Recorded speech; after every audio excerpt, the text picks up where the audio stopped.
Amina était une jeune fille timide de 18 ans qui luttait beaucoup avec son poids, atteignant 120 kg. À Harmony High School, elle était la plus grande élève et souvent la cible de moqueries cruelles de ses camarades, ce qui la faisait se sentir isolée et blessée. Pourtant, malgré la douleur qu'elle ressentait à cause de ce traitement, il y avait une chose qu'elle aimait à l'école, Jason. Le garçon le plus populaire et le plus séduisant du lycée. Amina avait un énorme béguin pour lui, mais elle savait qu'il ignorait jusqu'à son existence. Un jour, à l'heure du déjeuner, Jason s'est approché d'elle et l'a invitée à une fête chez lui. Amina, surprise, regarda autour d'elle pour voir s'il ne parlait pas à quelqu'un d'autre, mais elle était seule. Elle était stupéfaite qu'il sache qui elle était. « C'est ma chance de me faire remarquer », pensa-t-elle. Harmony High était une école pour enfants de familles prestigieuses et très riches. Amina voulait faire bonne impression. C'était la première fois en 4 ans qu'elle était invitée à un événement. Elle loua une magnifique robe, emprunta une voiture de luxe et demanda même de l'argent à ses amis pour acheter un cadeau coûteux pour Jason. Le jour de la fête arriva. Amina était nerveuse, mais pleine d'espoir. Lorsqu'elle arriva dans sa robe louée et avec sa voiture empruntée, Jason se tenait dehors avec ses amis. Elle s'avança pour lui offrir le cadeau cher qu'elle avait acheté. Mais alors qu'elle pensait que tout se passait bien, quelque chose d'horrible se produisit. Jason et ses amis éclatèrent de rire. Amina sentit son estomac se nouer. Pourquoi riait-il? Jason attira l'attention de tout le monde. Le cœur d'Amina battait à tout rompre. Elle croyait qu'il allait dire quelque chose de gentil sur elle. Mais il déclara à haute voix. C'était un pari, pour voir si je pouvais faire tomber la fille la plus moche du lycée amoureuse de moi. La pièce entière explosa de rire. Le visage d'Amina pâlit, son cœur se brisa. C'était trop. Elle tourna les talons et s'enfuit de la fête en pleurant. L'humiliation ne s'arrêta pas là. Un des amis de Jason avait filmé toute la scène et la publia sur les réseaux sociaux. Rapidement, tout le monde se moqua d'Amina, l'appelant des noms cruels comme la désespérée ou hors de ta catégorie. Le cœur d'Amina était brisé, mais quelque chose d'autre grandissait en elle, de la colère. Elle pleura pendant des jours, mais finit par prendre une décision. Je vais leur faire regretter ça. Pendant 2 semaines, Amina ne quitta pas sa chambre. Elle était consumée par des pensées de vengeance et refusait de parler à quiconque. Mais elle savait qu'elle ne pouvait pas fuir éternellement. Quand Amina retourna enfin à l'école, dès qu'elle entra dans la classe, des rires éclatèrent à nouveau. La voix moqueuse de Jason résonnait, amplifiant encore l'hilarité générale. Mais soudain, William, un garçon discret assis au fond de la classe, intervint. Il attrapa l'un des amis de Jason qui se moquait d'Amina et le repoussa fermement. « Laisse-la tranquille, dit-il, sa voix tremblant de courage. » La classe devint silencieuse. William venait de faire ce que personne d'autre n'avait osé faire, prendre la défense d'Amina. Jason ne tarda pas à répliquer. « Pourquoi tu ne t'occupes pas de ta propre vie, William? Tout le monde sait que ta mère n'est qu'une simple domestique chez moi. Elle nettoie ma chambre et lave mes vêtements sales. » La classe éclata de rire à nouveau. Pourtant, le geste courageux de William laissa une empreinte profonde sur Amina. Après les cours, elle s'approcha de lui. « Merci, » murmura-t-elle timidement. « Et je suis désolée pour ce que Jason a dit. » William esquissa un léger sourire, essayant de balayer la douleur de ses yeux. Mais Amina pouvait voir qu'il souffrait. Malgré ses propres épreuves, il s'était levé pour la défendre. Alors qu'ils marchaient ensemble, une voiture de luxe s'arrêta près d'eux. Le chauffeur de Jason appela William. « Attends, tu vis avec Jason ?» demanda Amina, surprise. William hocha la tête et expliqua que bien qu'ils vivent dans la même maison, Jason refusait qu'ils montent dans la même voiture, le forçant à rentrer chez lui à pied chaque jour. Choquée, Amina ressentit une colère sourde. La cruauté de Jason dépassait largement ce qu'elle avait imaginé. Voyant cela, elle proposa à William de monter dans sa propre voiture. Il accepta, touché par sa gentillesse. Lorsqu'ils arrivèrent à la somptueuse maison de Jason, Amina fit ses adieux à William. Alors qu'il entrait chez lui, la chaleur de la gentillesse d'Amina s'estompa rapidement. La première chose qu'il vit fut sa mère agenouillée, en train de frotter le sol inondé du salon. Ses yeux étaient rouges et gonflés, témoins de larmes récentes. « Maman !» s'écria William, inquiet, en se précipitant vers elle. « Que s'est-il passé? Qui a fait ça ?» Sa mère leva les yeux, la tristesse marquée sur son visage. De nouvelles larmes coulèrent sur ses joues. « C'était Jason » murmura-t-elle, la voix tremblante. « Il est rentré il y a un moment et a commencé à jeter de l'eau partout dans le salon. Quand je lui ai demandé d'arrêter, il a commencé à m'insulter et à dire des choses horribles sur nous. » William sentit la colère bouillonner en lui. Il savait pourquoi Jason avait fait cela, pour les punir de ce qui s'était passé à l'école. Les poings serrés, il fixa l'eau sale qui inondait le sol. « Je vais lui parler » déclara-t-il avec détermination. « Il ne peut pas continuer à te traiter comme ça. » Mais alors qu'il se levait, une voix moqueuse retentit en haut des escaliers. Jason se tenait là, un sourire froid sur le visage, les bras croisés comme s'il régnait en maître sur la maison. La prochaine fois, souviens-toi de qui tu as affaire, cria Jason. Sans prévenir, il attrapa un autre seau rempli d'eau et le déversa dans les escaliers. L'eau éclaboussa partout, rendant le désordre encore pire.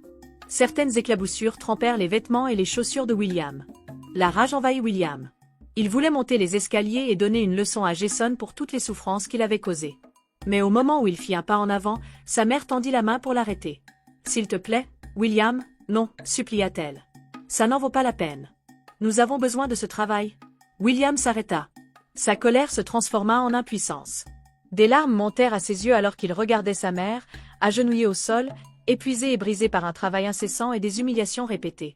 Il ne put retenir ses pleurs plus longtemps. Les larmes de William coulèrent librement alors que tout son corps tremblait de sanglots. Sa mère se releva du sol et l'entoura de ses bras pour le réconforter. « Ça va aller, mon cher ?»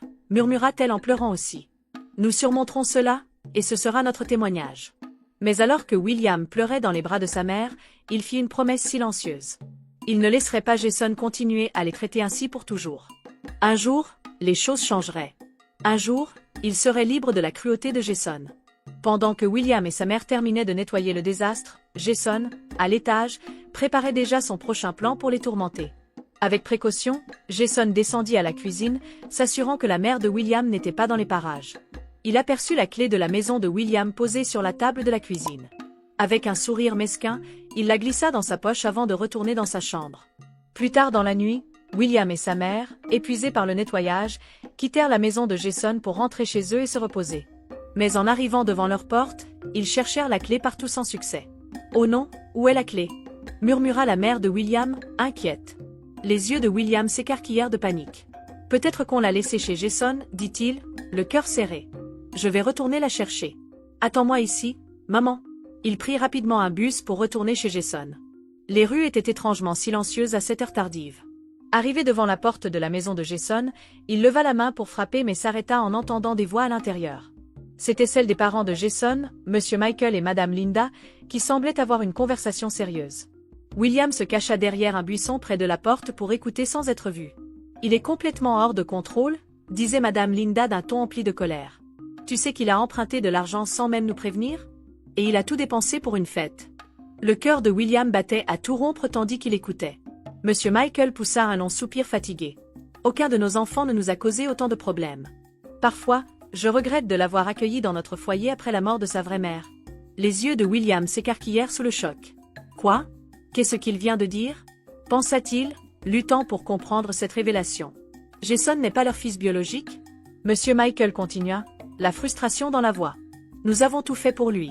Nous le traitons comme nos autres enfants, mais il nous cause tellement de soucis. » William n'en croyait pas ses oreilles. Non seulement Jason n'était pas leur véritable fils, mais il causait des problèmes non seulement à leur famille, mais aussi à celle de William. Une vague de sympathie pour Jason monta en lui, mais elle fut rapidement éclipsée par le souvenir de la façon cruelle dont Jason traitait sa mère. Lorsque les parents de Jason cessèrent de parler, William sortit discrètement de derrière le buisson et frappa à la porte.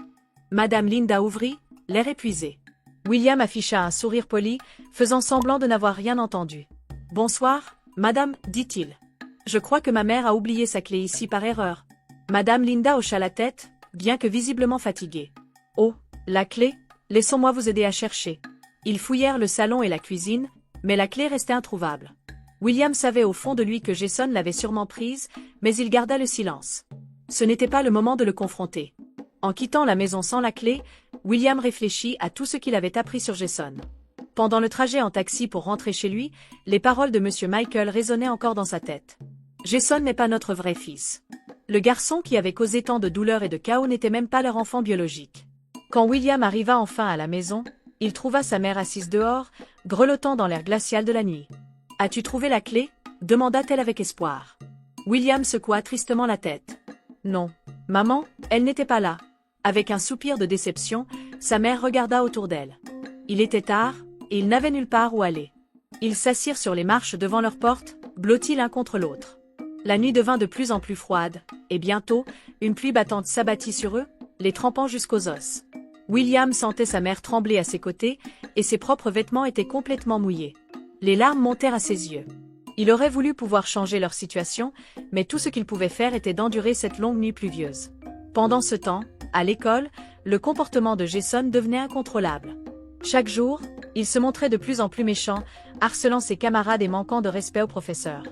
Personne n'osait s'opposer à ses actions cruelles, et il semblait savourer le pouvoir qu'il exerçait sur les autres. Son rire résonnait dans les couloirs chaque fois qu'il faisait du mal à quelqu'un. Un week-end, Amina alla rendre visite à sa cousine Shiwa, une actrice populaire. Alors qu'elle discutait, une notification apparut sur le téléphone de Shiwa. Amina regarda l'écran et ouvrit de grands yeux de surprise. Jason avait envoyé un message direct à Shiwa, la suppliant de répondre. « Tu le connais » demanda Shiwa en remarquant l'expression d'Amina. « Oui » répondit Amina, encore surprise. « Il est dans ma classe. » Shiwa haussa un sourcil avec un sourire. « On dirait qu'il est un grand fan » dit-elle en montrant à Amina la longue liste de messages que Jason lui avait envoyés. Amina n'en croyait pas ses yeux. Jason, avec tout son orgueil, envoyait sans arrêt des messages à Shiwa, espérant une réponse. Une idée traversa l'esprit d'Amina. « Shiwa, je peux lui répondre » demanda-t-elle, un sourire malicieux sur le visage. Shiwa lui tendit le téléphone. « Vas-y, voyons ce qui se passe. » Amina écrivit rapidement un message, prétendant être Shiwa, et envoya à Jason un numéro différent en disant « Écris-moi ici, et on pourra discuter. » En quelques minutes, les messages de Jason affluèrent, persuadé qu'il parlait à Shiwa, la belle actrice. Il se montrait si poli et charmant, rien à voir avec le garçon arrogant de l'école. Amina lisait ses messages et riait aux éclats. Il n'avait aucune idée qu'il s'agissait d'elle à l'autre bout. Ce soir-là, en se couchant, Amina sourit. C'était enfin sa chance d'apprendre une leçon à Jason. Le lendemain à l'école, Jason marchait dans les couloirs avec une démarche fière, agissant comme s'il possédait l'endroit. Pendant ce temps, Amina, toujours en se faisant passer pour Shiwa, continuait à discuter avec lui. Ils commencèrent à parler du bal de promo qui approchait, et Jason voulait absolument se montrer avec sa nouvelle petite amie pour impressionner tout le monde. Excité, Jason envoya un message, Shiwa. « Il y a un bal à mon école bientôt, ça va être super. » Il s'imaginait déjà entrer au bras de la célèbre chanteuse et devenir le sujet de toutes les conversations. Amina répondit, « Tu veux que je vienne avec toi ?» Le cœur de Jason fit un bond, et il répondit rapidement, « Oui, j'adorerais ça. » Il imaginait déjà les visages stupéfaits de tout le monde lorsqu'il arriverait avec Shiwa au bras. L'excitation pour le bal battait son plein. Les couples planifiaient leur tenue et répétaient des pas de danse, tandis que ceux qui n'avaient pas de cavalier cherchaient désespérément un partenaire. Mais Amina, avec son corps rond et son attitude maladroite, peinait à trouver quelqu'un. Aucun garçon ne voulait être vu avec elle, et elle était moquée et ridiculisée. Il en était de même pour William, le garçon qui avait autrefois défendu Amina. Personne ne voulait aller avec lui, car il était pauvre et le fils de domestique. William, remarquant cela, comprit qu'Amina et lui avaient été laissés de côté. William décida alors de demander à Amina d'être sa cavalière pour le bal de promo. Après les cours, il l'approcha, nerveux mais plein d'espoir. « Amina, voudrais-tu aller au bal avec moi » demanda-t-il timidement. Surprise et touchée, Amina lui adressa un sourire chaleureux. « Oui, William, j'aimerais beaucoup. » William, soulagé et heureux, ne voulait pas être le seul à danser seul au bal. Mais pour Jason, les choses ne se passaient pas aussi bien. Il avait maintenant 2 cavalières, sa petite amie et Shiwa. Ne voulant pas rater l'occasion de se montrer, il rompit avec sa petite amie quelques jours avant le bal. « Tu n'es plus à mon niveau » dit-il froidement. Sa petite amie, dévastée, avait tout planifié pour qu'il passe une soirée parfaite, mais Jason n'en avait que faire. Il était trop concentré sur son rêve d'arriver avec la célèbre et magnifique actrice. À l'approche du bal, Amina et William se rapprochèrent en passant beaucoup de temps ensemble. Chaque jour, après l'école, lorsqu'elle déposait William chez Jason, elle remarquait à quel point Amina manquait de confiance en elle. Elle décida alors de l'aider. Ils commencèrent à s'entraîner ensemble. William mit Amina sur un régime spécial et l'encouragea à chaque étape. Après les cours, ils allaient courir ensemble. Amina était très reconnaissante du soutien de William. Elle commença à se sentir plus confiante que jamais. Elle n'avait jamais eu de véritable ami loyal et bienveillant auparavant. Les gens avaient l'habitude de la fixer et de se moquer d'elle partout où elle allait. Amina et William avaient convenu d'aller au bal en faisant semblant d'être en couple. Au début, ce n'était qu'un arrangement, un plan pour que les autres élèves ne rient pas d'eux en les voyant arriver seuls.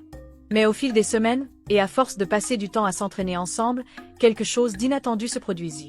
Amina commença à s'attacher profondément à William. Ses encouragements la faisaient sourire et se sentir bien dans sa peau. Elle perdait du poids et se sentait motivée à continuer de faire du sport et de manger sainement. Lorsque le bal approcha, Amina se sentait et se voyait comme une nouvelle personne. William, ainsi que tout le monde à l'école, remarqua sa transformation. Ils étaient surpris, et William était très fier d'elle. Dans l'ombre, Jason cherchait de l'argent pour financer son entrée grandiose. Il ne voulait pas demander à ses parents, car il leur causait déjà beaucoup de problèmes. Un après-midi, il s'introduisit dans la chambre de sa mère, vola ses bijoux les plus précieux ainsi que la montre coûteuse de son père. Il vendit deux des objets et garda l'un d'eux. Avec l'argent, il loua une voiture de luxe et réserva une salle pour une after-party. Il savait que tous les regards seraient tournés vers lui, le roi de la soirée, et voulait prolonger la fête après le bal. À l'approche du jour du bal, une dispute éclata chez Jason. Ses parents découvrirent la disparition des bijoux et fouillèrent toute la maison. Jason, pris de panique, décida de détourner les soupçons. « Maman, j'ai vu la mère de William se faufiler dans ta chambre plus tôt, » murmura Jason, feignant la stupeur. Sa mère, choquée, confronta la mère de William. Alors que celle-ci clamait son innocence, Jason suggéra de fouiller son sac. Malheureusement, Jason avait caché la montre de son père dans le sac de la pauvre femme. La mère de William fut bouleversée en voyant la montre. « Madame Linda, s'il vous plaît, vous devez me croire, je n'ai pas volé ça, plaira-t-elle. J'ai travaillé ici pendant des années et je n'ai jamais rien volé. Pourquoi commencerais-je maintenant? »« Tais-toi, voleuse !» hurla Jason. Personne ne crut la femme, et bientôt la police arriva. La mère de William fut emmenée, malgré les supplications de son fils qui tentait de défendre son innocence. Quand la nuit du bal arriva enfin, Jason se tenait devant le miroir, admirant son costume et ses bijoux. Il était prêt pour son entrée spectaculaire. Mais il y avait un problème, Shiwa, la magnifique actrice avec qui il devait aller, était introuvable. Jason, paniqué, tenta désespérément de l'appeler. Juste au moment où il commençait à s'inquiéter, il reçut un message de Shiwa, « Retrouve-moi à l'école. » Jason, en sueur, poussa un soupir de soulagement. Il monta dans sa voiture de luxe louée et se rendit à l'école. Il entra dans la salle scintillante remplie d'élèves excités et de lumières étincelantes. Mais, en balayant la pièce du regard, Shiwa était toujours introuvable. Soudain, son téléphone vibra de nouveau. Un message disait « Je suis dehors, viens vite ». Jason se précipita à l'extérieur et trouva Shiwa, vêtu d'un long manteau et portant un masque. « Pourquoi es-tu habillé comme ça ?» demanda-t-il, très confus. « J'ai un plan pour te surprendre », répondit-elle d'une voix basse. Jason était ravi, pensant que la surprise rendrait son entrée encore plus spectaculaire. Il prit sa main et entra dans la salle de bal avec elle. Tous les regards se tournèrent vers lui et la mystérieuse fille masquée. Des murmures s'élevèrent partout, et les élèves les désignaient du doigt. Mais ce n'était que le début des secrets et des trahisons que Jason allait affronter, une nuit qu'il n'oublierait jamais. Finalement, Jason monta sur scène avec la fille masquée qu'il pensait être Shiwa. Il interrompit le groupe qui jouait, prit le micro de l'animateur et commença à parler. « Voici ma petite amie, la plus célèbre actrice du pays et la fille la plus belle de ce pays. Elle me complète. » Quelqu'un dans la foule cria « Enlève ton masque !» Jason, tout excité par l'attention générale, demanda à Shiwa de retirer son masque. Lentement, la mystérieuse fille leva les mains pour retirer son masque. La foule retint son souffle, attendant de découvrir le visage caché. Mais lorsque le masque tomba, un choc parcourut la salle. À côté de Jason ne se tenait pas la célèbre et magnifique actrice. C'était en réalité une vieille femme sans dents, aux cheveux en bataille et aux vêtements sales cachés sous le manteau. Jason poussa un cri d'horreur alors que des éclats de rire envahissaient la pièce. Son ex-petite amie riait tellement qu'elle devait se tenir le ventre. Même ses soi-disant meilleurs amis étaient pris d'un fou rire. L'humiliation était insupportable. Jason quitta la scène en courant, les larmes coulant sur son visage. Il se précipita dans le parking et vit Amina et William arriver. Mais Amina était méconnaissable. Elle n'était plus la fille ronde dont tout le monde se moquait. Elle était mince, tonique, et portait la plus belle robe de la soirée. Elle avançait avec assurance et grâce. William, lui aussi, était superbe, ressemblant à un prince dans son costume ajusté. Jason n'en croyait pas ses yeux, mais il n'avait pas le courage de leur parler. Rongé par la honte, il courut vers la voiture de luxe qu'il avait louée et s'enfuit du bal à toute vitesse. Ses yeux embués de larmes l'empêchaient de bien voir la route. Trop distrait par son humiliation, il ne remarqua pas l'arbre devant lui, jusqu'à ce qu'il soit trop tard. La voiture s'écrasa avec fracas contre l'arbre, complètement détruite. Jason sortit de la voiture en titubant et constata les dégâts. Il savait qu'il était dans de gros ennuis, jamais il ne pourrait rembourser cette voiture. Il appela ses parents pour leur annoncer l'accident, mais personne ne répondit. Il abandonna la voiture contre l'arbre et prit un taxi pour rentrer chez lui. Arrivé chez lui, il essaya d'ouvrir la porte avec ses clés, mais celle-ci était verrouillée, et ses clés ne fonctionnaient plus. Il frappa et frappa, mais personne ne répondit. Il appela sa mère, mais toujours pas de réponse. Soudain, un message apparut sur son téléphone. C'était un message de son père. « Jason, nous savons que tu as volé les bijoux et accusé la mère de William. Nous avons trouvé ces clés chez toi. Nous en avons assez de toi et nous ne pouvons plus te garder chez nous. Retourne chez ta grand-mère. Tu nous as causé trop de douleur et de tristesse. Nous t'avons tout donné, mais tu nous as repayé par des ennuis chaque jour. » En lisant ces mots, le cœur de Jason se brisa. Ses parents avaient découvert toute la vérité. Son monde s'effondra lorsqu'il réalisa à quel point il avait blessé la famille qu'il avait accueillie après la mort de sa mère. Il n'avait plus accès à la vie de luxe qu'il avait prise pour acquise. Assis sur le pas de la porte, la réalité de ses actions le rattrapa. Il devrait quitter son école, retourner chez sa grand-mère dans le village où il avait grandi, et trouver un moyen de payer pour la voiture détruite. Il regretta amèrement ses choix et souhaita pouvoir remonter le temps pour réparer ses erreurs. Mais il était trop tard. Il avait maltraité William et sa pauvre mère, oubliant complètement qu'il venait lui-même d'un milieu modeste et n'avait eu que la chance de vivre avec une famille riche. En poursuivant une vie de faux éclats et de glamour, il avait tout perdu. Maintenant, il était seul pour faire face aux conséquences de ses actes. Assis sur le pas de la porte, il réfléchit à tous les privilèges qu'il avait eus et qu'il avait gâchés, à toutes les personnes qu'il avait rabaissées et à toutes celles qu'il avait blessées. Il pleura amèrement. En levant les yeux, il vit un taxi s'arrêter pour le ramener au village. Jason réalisa que ce que l'on sème, on finit toujours par le récolter. Si vous avez aimé cette histoire, n'oubliez pas de mettre un j'aime, de laisser un joli commentaire et de vous abonner pour découvrir d'autres récits. Que pensez-vous d'Amina, Jason et William dans cette histoire? Partageons nos avis dans les commentaires.